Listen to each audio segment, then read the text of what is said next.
Are you a podcaster? Maybe you've got that big idea and you're looking for a network to join. The multi-award-winning Ozcast Network can get your content to eyes and ears all over the world. Join now for the first month free, and you could be featuring this sound at the beginning of your podcast. Ozcast. Simply head to ozcastnetwork.com for details. Ozcast.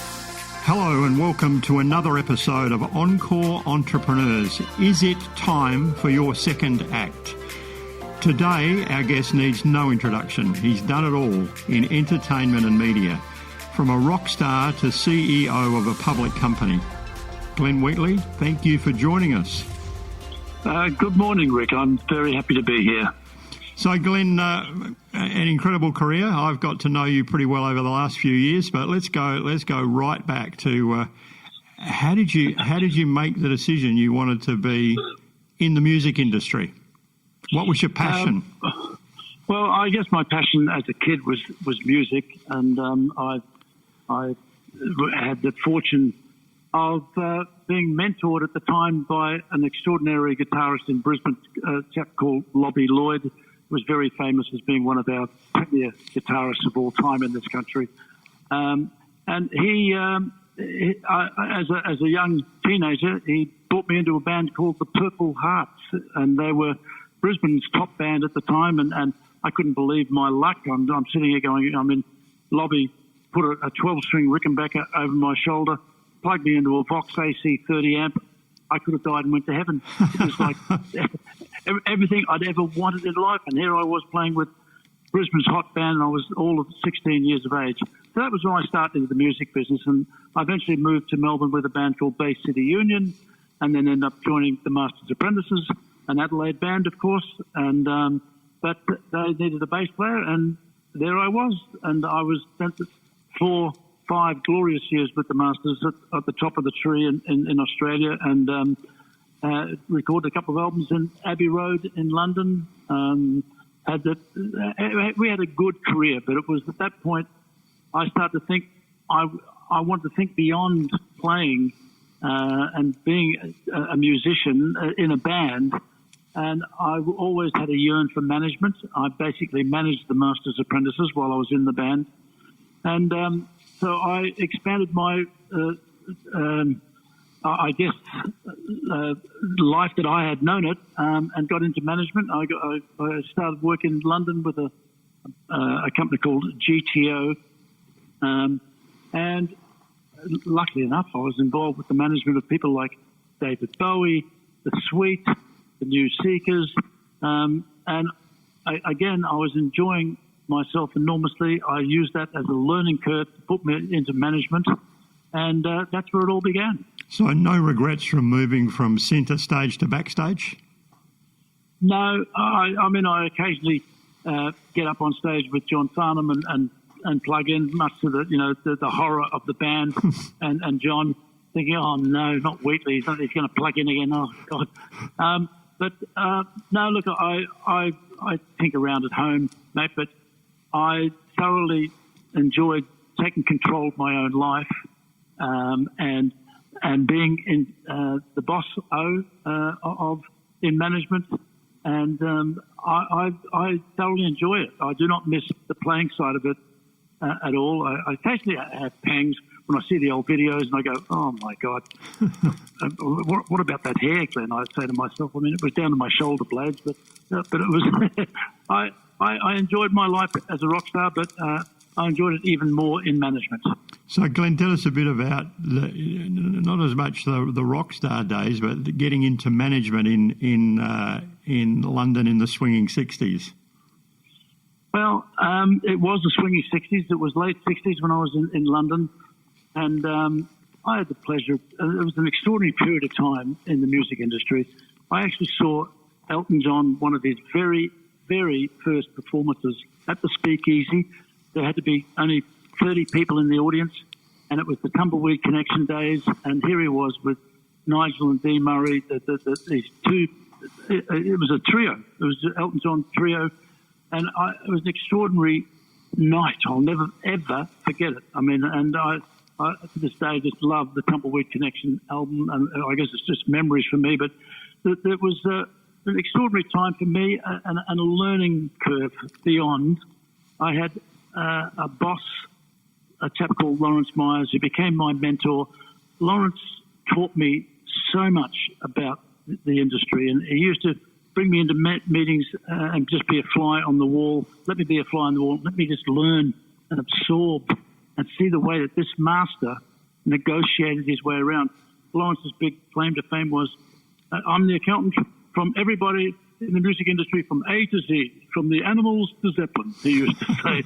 And he was their accountant. He was the one that used to go in and audit their accounts and find them all missing royalties. And he was a bit of a hero with all of those people. And then when he got involved with David Bowie, it was the hunky-dory stage of David Bowie. You know, some days his hair was orange, some days his hair was lime green. and it would be a bit of a fright to come into the office to Lawrence, because Lawrence was a very conservative English gentleman. And there was sometimes he did turn up David with lime green hair, and Lawrence came to me and said, "Oh, Glenn, you'd better take this meeting. He's got lime green hair today. I just a bit uncomfortable." So here I was having one-on-one meetings with David Bowie, again, all part of a massive learning curve for me. And I actually had the opportunity, and they sent me to America to set up an office in Los Angeles. And I was the king of the castle there. I was the bosso at the age of 24 years of age in Los Angeles, guiding the careers of those people in America. And I made a point of learning everything I possibly could at that time. I got hold of every publishing agreement, every management agreement, every recording contract, and I used to just read them until I understood them, if you know what I mean. I didn't just read them. I wanted to know what the in and outs of those contracts were, and that was my learning curve. That was where it all started for me. Glenn, it's interesting you talk about exactly the things that we talk about on the show to people thinking about bursting out of where they are and doing what they've always wanted to do. You've talked about mentors. You've talked about everything being a learning experience. And I'm sure along the way, you've also built an incredible black book of contacts around the world. Man, I've got the biggest Rolodex in the world. There's no doubt about it. No, look, I have, and I pride myself with that. I mean, I've done a lot of big deals. I've done some deals that have been hugely successful, some deals not so successful. In fact, some that just haven't worked at all. That's the way it is when you're an entrepreneur. You know, we seem to be forever rolling the dice. I'd like to think that most of my deals were calculated, but some of them were seat of my pants stuff. You know, that I think you come up with an idea, and that's a good idea. I mean, the things like that I took advantage of, and it really helped me in later life. I broke Little River Band. I was managing Little River Band in America, and I broke them on FM radio. And Little River Band, an Australian band, of course, but became bigger in America than what we ever were here. We were selling out arenas all over the country. We were having number one albums, number one singles, and selling enormous amounts of albums. In fact, we ended up selling over 22 million albums in America with Little River Band. But I remember breaking them on FM radio and coming back to Australia and realising this was 1980. We didn't have FM radio. I'm still listening to AM radio in, lo-fi mono, when FM, as we know, is in hi-fi stereo.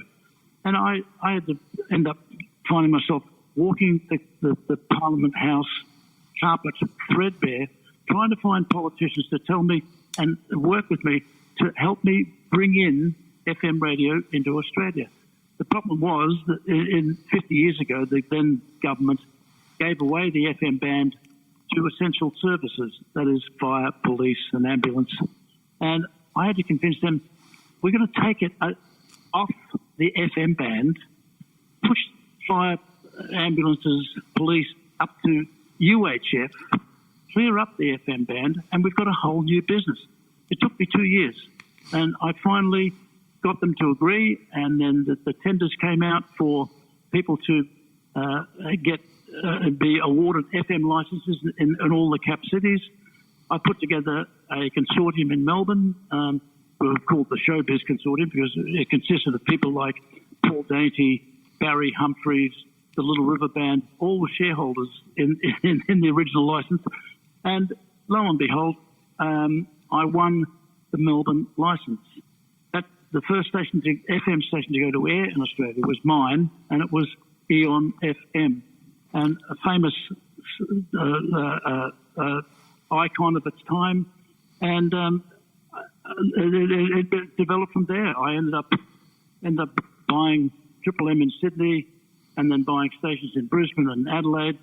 I was proud owner of 5AD there for a minute, and we actually I actually built from scratch the Triple M network.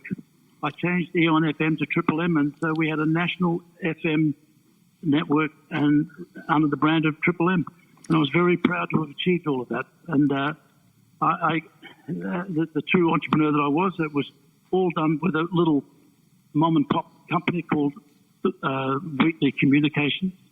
Mum and pop little operation it was. I made a decision to go public, and we listed on the stock exchange. I sold a large shareholding to the Hoyts Group, who were the theatre people, and we changed Wheatley Communications to Hoyts Media Limited and listed on the stock exchange. Unfortunately, that was the end for me because I was subject to a takeover bid because we were a public company, and I ended up having to depart my baby, the Triple M network, simply because I'd gotten too big too soon, and we were literally taken over by a major company. The company was called Austereo, and they're still in business to this day as Southern Cross Austereo, and they still own what was my original Triple M network. So you win some, you lose some when you're an entrepreneur, mate. That's the way it goes. Well, Glenn, I think you've highlighted one thing we talk about a lot, and you're just about to move into another one, and that's persistence. You just kept going to get what you believed could be done. But let's wind back to what originally took you back from LA to Australia. I mean, you're there, you're running a business in LA, you're living the dream, and you decide to come back to Australia. Look, I had a green card in America. I could have stayed there forever.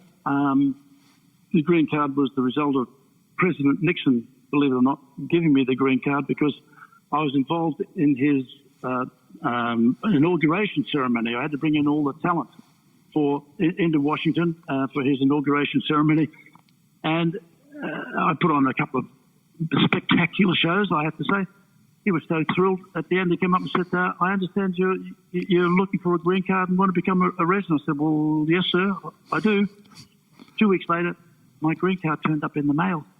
So I thank you, Tricky Dicky. I took it with gratitude. But no, look, I could have stayed in America, but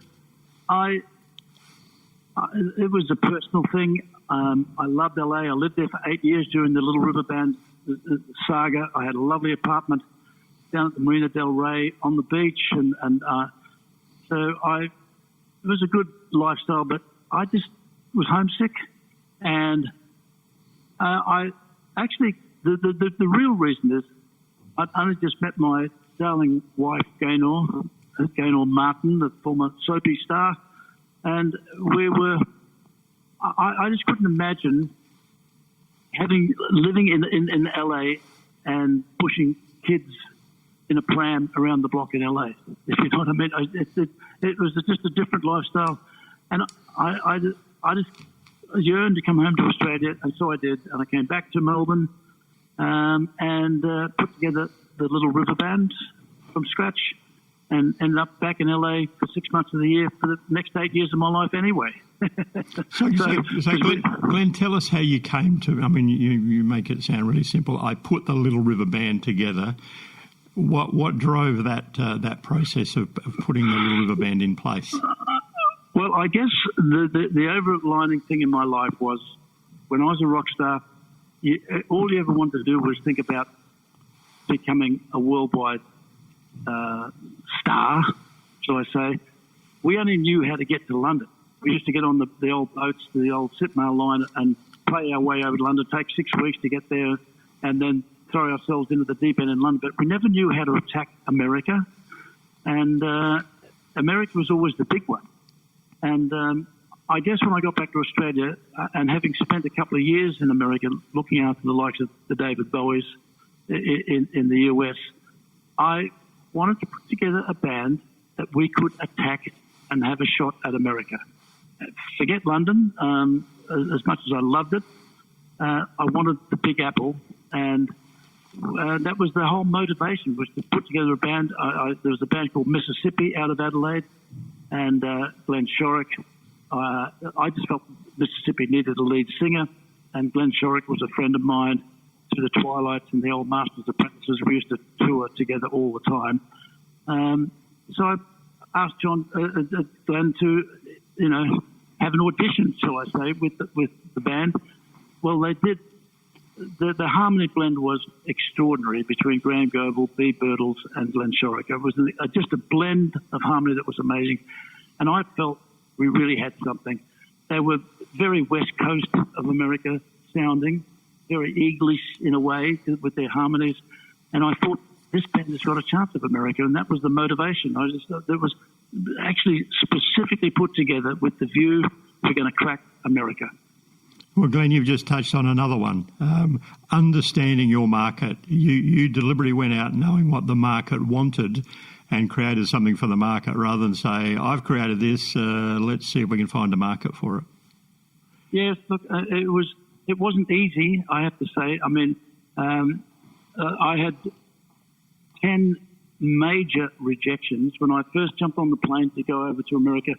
In those days, it was reel-to-reel tapes, and I had my suitcase full of reel-to-reel tapes for audition purposes for all the record labels. I got the most incredible knockbacks, and at one point I was so distressed. I'm thinking, is it me? Is it me that can't hear this band? Well, everybody I've played to. I had Artie Mogul, a chap called Artie Mogul, who was a superstar A&R guy in America, a record company guy, and he was responsible for signing Bob Dylan. The big names, this guy. And I remember coming up to Artie's office, and he's got the big chair, the big desk, and I give him the reel-to-reel tape, and he turns around. I can't see him because all I can see is the back of his huge chair.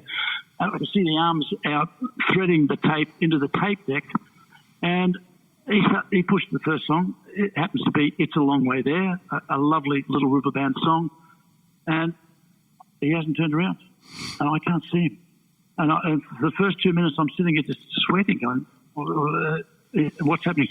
Then I see the right hand come up, pushes the stop button, and then he slowly turns around, looks me straight in the eye, hands sort of, clasping each other, going, son, you know that that feeling you get when you rub your fingernails down a blackboard? He said, that's what this stuff does to me. It doesn't work for me at all, and it's not going to work. And I was shocked. The feeling of scraping your fingernails down a blackboard. I mean, that's what music does to me. I rushed. I just asked him for my tape back. I went out in the car park. I was basically almost sobbing, going, I just can't believe it. I mean, it must be me. I mean, no one can hear this. I can hear it, but no one else can. And I just kept on going and then it was about a week later, I got the phone call from Capitol Records going, Glenn, we want to sign Little River Band. Well, I hit a bottle of scotch that night so hard. I was sitting in LA all by myself, no one to celebrate with, but I just had to phone the band. I phoned Glenn Shorrock, and everybody said, I've done it. We've got a deal. We've got a deal with Capitol Records, the famous Capitol Records. And it was the start of something. I mean, I then had to come back and had to really think about the whole approach, how we're going to approach America, how I'm going to do this thing. And I just went over there and dug in. I got an apartment, and set myself up. I was the only one in the apartment block with a telex machine. There was no internet in those days. There was no other ways of communication. There was no faxes. That was before fax. I had a telex machine. You know how big those machines are? You know how much noise those machines make? I mean, when I used to get telexes due in the middle of the night, the whole apartment block used to shake. And I had to put in a soundproof broom closet so I could get to sleep at night. But that was the only way of communication. But that was the start.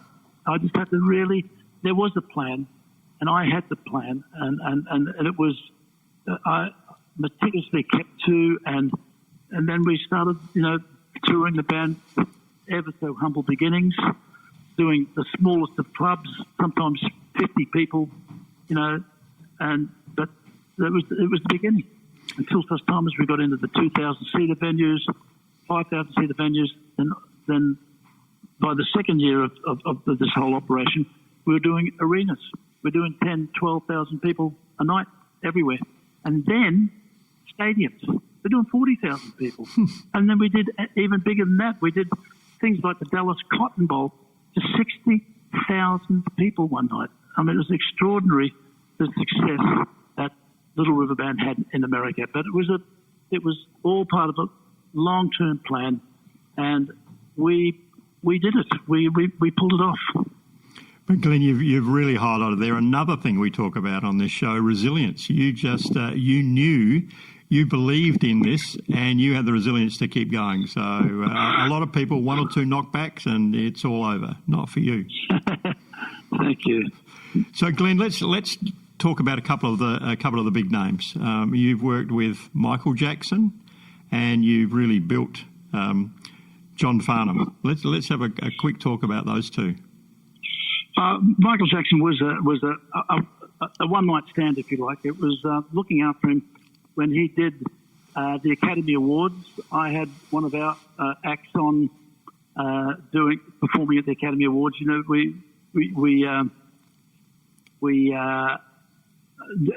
had the Song of the Year award, and the artists, of course, who did it were always performing there. And Michael Jackson was there doing Ben, of all of the songs, the song Ben. And poor boy, he was basically by himself. There was no family. There was no one helping him. And I was sort of designated just to coordinate him that night and had to look after him. And I remember when his pants he got on his pants. He was a tiny little. He was 14. He was a baby. He was little Michael Jackson, and his pants were about 6 inches too short, and I had to have them hemmed. I remember backstage getting a seamstress in to drop his pants down a little bit so he could at least look the part. So he was terribly grateful, and became a little bit of a mate. But I didn't have anything to do with his career per se. All I did was make him look good on the night of the Academy Awards. But Farnham was a different thing. I mean, John was an old mate. We used to share a flat together in St Kilda when he was Johnny Farnham and I was in the Master's Apprentices. We happened to be managed by the same guy, a guy called Darryl Samble, and we became mates during that time, and we're mates to this day. I mean, it's an extraordinary long relationship in anyone's parlance. But I always promised John I'd give him a chance. I was actually on tour with Little River Band in America, in Vegas of all places, and John came over with Don Lane, of all people, and heard that we were in town, so made contact with me. Can I come see the show? John just couldn't believe it. He was watching 10,000 Americans go nuts over Little River Band. They couldn't believe that they're going crazy over this Australian band. And I remember sitting out on the hot pavement outside the Sands Hotel in Las Vegas with John, just talking until 3 o'clock in the morning. It was 100 degrees then at 3 o'clock in the morning. And I made a promise to him that night that we would do something together when I get back to Australia. He was unhappy with his management. He was unhappy with his recording career. And I promised him I'd give him a chance to do an album. And lo and behold, we did. I mean, I came back to Australia. I saw John perform at Towns on the Gold Coast, and it broke my heart because he was playing with a house band, 4-piece house band, who couldn't play.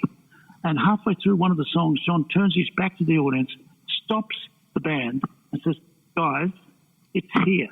It's 1, 2, 3, 4." Had to give him the tempo of this thing.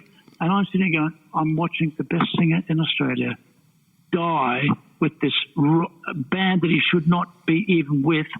And here he is in a tuxedo in a Twin Towns RSL. What is this all about? So I went backstage with him, got his black tie suit, threw it straight into the slop bin where they threw all the food and everything. I said, "Mate, we're going to rub you out and start all over again." And we did. I put together a band at that time with him that we had the best people in the country. We had Tommy Emmanuel on guitar. Goodness, I mean, it was a hot band. And we started to play him in the venues that he should be playing. Not the Tweed Heads RSL, with a house band doing Raindrops and Sadie. Bad. The best thing in the country, doing the worst possible presentation. So we rubbed him out and started again. Said, your name's John, no longer Johnny. This is what we're going to do. And we set about. I put him into Little River Band there for a little bit. He was in the band for 18 months, 2 years, and that cut his teeth a little bit more because he was touring America to big audiences again, and that was the next step. I have to say it was not a pleasant experience for him being in LRB. They were a difficult band to manage. There was just too many personalities, too much conflicts, and John was decidedly unhappy. He was a part of a 6-piece band. It wasn't just John anymore, and he left. And that was when I promised him we're going to do an album. Well, we then locked him away for 18 months while we looked the world to find the best possible songs. I was going to make sure this album was going to be done properly. I couldn't get him a record deal. No one would give me a record deal. Everyone passed. So what did I have to do? I had to mortgage my home, pay for this recording for John Farnham. I did it because I believed in him. I believed that he had something that was magic. He was the best performer in the country. He was the best singer, but he just didn't have the hit. Well, we kept on looking. The last song that came in for that album happened to be "You're the Voice." And that changed my life. It changed John's life. It changed the life of a lot of people. It became part of an album called Whispering Jack that was out now on Wheatley Records. Thank you. All the other majors who passed. I had to set up my own label. And it became number one and stayed there for 26 weeks. 6 months it was number one. I was getting the Dennis Hanlons from Sony, the head of Sony, calling me, "Glenn, I can't even get Michael Jackson to number one. Why don't you just go away, will you? You guys just are dominating the charts. We can't get anything to be number one." This went on for 6 months. The most extraordinary success ever. And to this day, still a very important part of John Farnham's and my life. I mean, the Whispering Jack album is now the biggest selling album of all time in Australia. Thank you. And we're very proud of what we set out to do. But again, it seemed to be against all odds at the time. Glenn, it's an incredible story, and it's an inspiration for anyone thinking about the world of entrepreneuring. We're going to have to wind it up, but we will get you back very soon, and we'll drill down into a little more of the story behind the story. So, Glenn, thank you very much for this time, and we look forward to having you back real soon. It was an absolute pleasure. Thank you very much.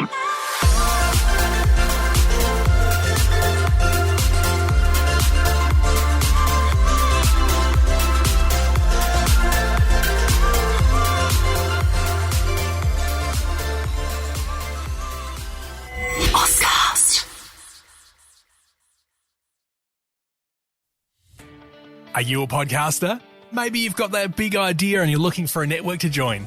The multi-award winning Ozcast network can get your content to eyes and ears all over the world. Join now for the first month free, and you could be featuring this sound at the beginning of your podcast. Ozcast.